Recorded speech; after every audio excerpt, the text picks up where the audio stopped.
உங்கள் வீட்டில் புதுசாக குழந்தை பிறந்திருக்கா? வாழ்த்துக்கள், சந்தோஷம். அந்த குழந்தைக்கு ஆதார் கார்டில் எடுக்கும்போது ஒரு சின்ன இடர்பாடுகள், பிரச்சனைகள்லாம் வருது. அது என்னன்றது ஒரு அவுட்லைனாக ஒரு சின்ன தகவல் மட்டும் சொல்ல விருப்பப்பட்டேன். அதுக்காக தான் இந்த தகவல்.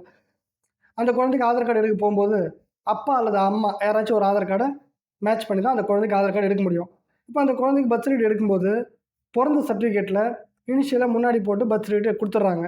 இப்போ அந்த குழந்தைக்கு ஆதார் கார்டு எடுக்க போகிறோம். அப்பா போய் கட்டாவரில் வைக்கிறோம். அப்போ அப்பாவோட பேர் பர்த் சர்டிஃபிகேட்டில் இனிஷியல் இல்லாமல் இருக்குது. அப்பாவோட ஆதார் கார்டில் இனிஷியல் பின்னாடி இருக்குது. இப்படி ஒரு கேஸ் இருக்குனாக்கா, இவருக்கு அந்த குழந்தைக்கு ஆதார் கார்டு இப்போ எடுக்கிறதுல சிக்கல் இருக்குது.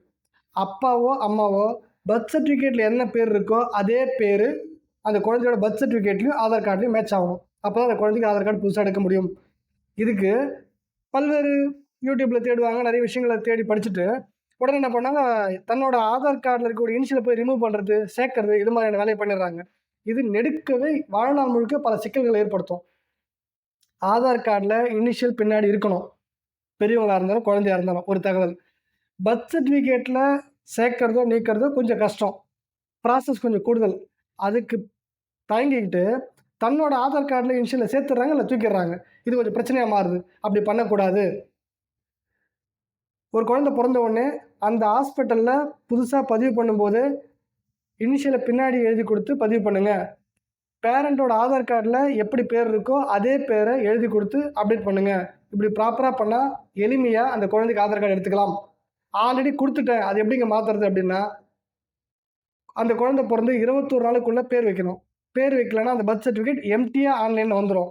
அதை திருத்தம் பண்ணனா அதே ஹாஸ்பிட்டல் அது எங்கே பதிவு பண்ணாங்க அந்த இடத்துக்கு போயிட்டு நீங்கள் கரெக்ஷனுக்கு மனு கொடுத்து அவங்க என்ன ப்ராசஸ் சொல்கிறாங்களோ அதன்படி அந்த பேரை பர்த் சர்டிஃபிகேட்டில் மாற்றுங்க. அதுதான் சரியாக இருக்கும். அதுக்கு கஷ்டப்பட்டுக்கிட்டு பேரண்ட்டு தன்னோட ஆதார் கார்டில் இனிஷியலில் சேர்க்கறதோ நீக்கிறதோ தப்பு. உங்களோட ஆதார் கார்டில் இனிஷியல் பின்னாடி இருக்கணும். இப்படி ப்ராப்பராக இருந்தால் அந்த குழந்தைக்கு ஆதார் கார்டு எடுக்கிறது எளிமையாக இருக்கும். புதுசாக பதிவு பண்ணுறவங்க மறக்காமல் குழந்தையோட ஆதார் கார்டில் பர்த் சர்டிஃபிகேட்டில் இனிஷியலை பின்னாடி போட்டு பதிவு பண்ணுங்கள். பேரண்ட்டோட ஆதார் கார்டில் என்ன பேர் இருக்கோ அதே பேர் எழுதி கொடுக்குறது உங்களுக்கு ஈஸியாக இருக்கும் ஆதார் கார்டு எடுக்கிறதுக்கு. ஒன்று. ரெண்டாவது, அட்ரஸும் அப்பாவோட அட்ரஸு அந்த குழந்தையோட பர்த் சர்டிஃபிகேட்டில் இருந்தால் எடுக்கிறதுக்கு ஈஸியாக இருக்கும்.